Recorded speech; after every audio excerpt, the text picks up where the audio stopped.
we go, superstars. So this is the long-awaited Buns of Steel.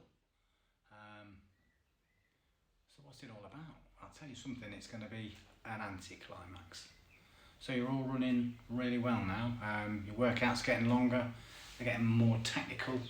Some of you are exploring trails. And all these things are really good because this is what generates adaptation. And adaptation's a hard win. And the longer you train, I don't mean in terms of individual workouts, I mean in years, the harder it is to continually adapt or improve, because the type of adaptation that we want to generate is the type of adaptation that improves you as a runner or as an athlete, a powerlifter, crossfitter, ultramarathon runner. And so what we call this diminishing gains. So you can't continue to get better forever, unless you may, of course.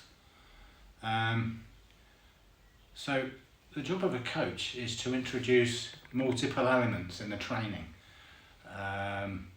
to activate adaptation that you possibly wouldn't ordinarily gain just from trotting down the canal path with your dead fat mate every Saturday afternoon and then go out on the piss or watch the football. So the way that we can do that is by using the drill-based workouts like the hill sprints, the tempo runs, and the intervals, a favourite of Amy and Laura's. Hill repeats, your long distance runs, they all have different elements and they all generate different types of adaptation. But accumulated, they create the athlete that we're hoping to become. So you're not training for ultramarathon to be a miserable experience. You're training to extend the period of time that you can economically power yourself forward in whatever terrain for the longest period of time. I mean, ultimately, it's going to hurt, but anyway. So, Buns of Steel is just another element that would generate a different type of adaptation. One of the things that will happen as you start to fatigue is your larger muscle groups will take over the job of propelling you forwards, and that can generate the type of adaptation that we don't really want. So you have dominant hamstrings is very, very common, specifically in mountain and trail runners. Dominant quads, and they're doing a massive amount of work anyway, but there's lots of interconnected abdominis, gluteals, loads and loads of little bits and bobs that help you power yourself forward, that are essential components. And Buns of Steel, believe it or not, even when you see how ridiculously simple it is, although it's difficult to learn, will help you on your journey to positive adaptation rather than a body that avoids work. Okay, so the first thing we need to learn to do is called the pelvic tilt.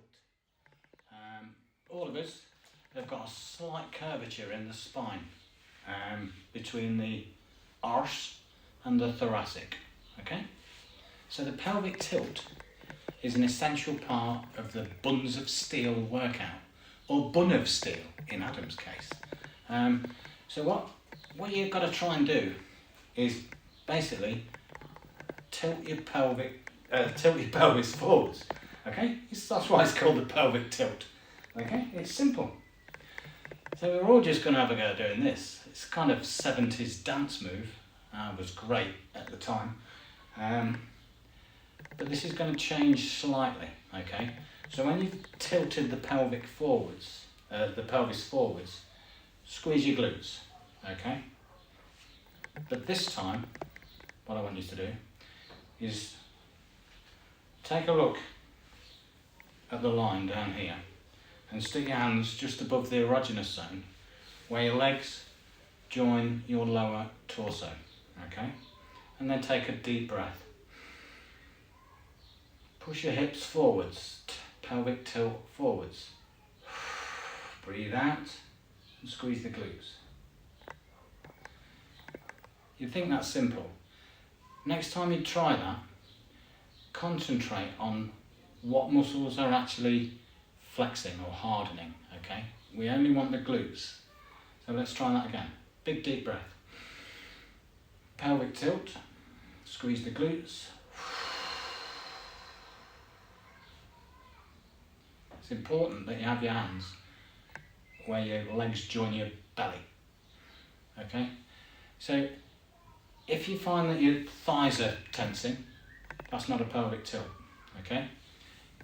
If it's just the glutes, that is a pelvic tilt. You can't move forward, so you cannot move forwards until you've got this first movement sorted. Deep breath, pelvic tilt, hands in the correct position.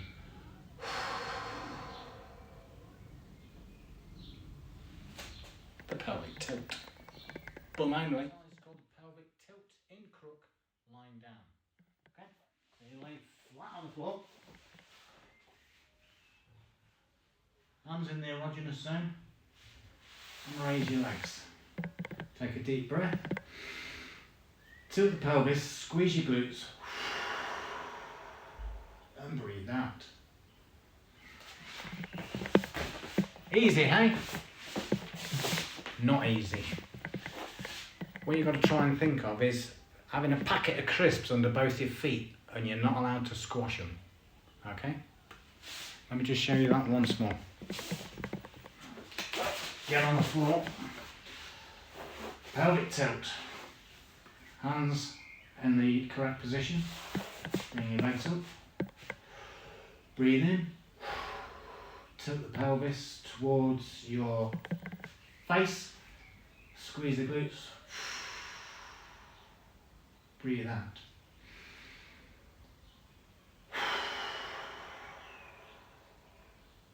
Squeeze the glutes. Light on your feet.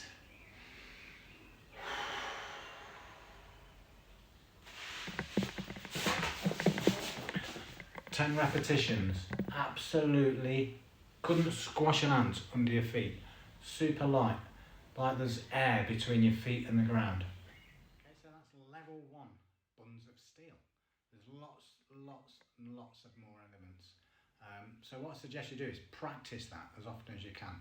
It's a great idea to do about 5 minutes foam rolling on your lower body from your arse down to your toes before you carry out those 2 really simple but difficult to learn exercises. Once you've got them cracked, it's a good idea to do them at least twice a week. I do it every day. And let me know how you get on, and when you've got those 2 exercises down to a T, I'll add some more elements, so we'll build it so there's about 15 minutes work. Okay? See you Saturday, Sunday, whenever.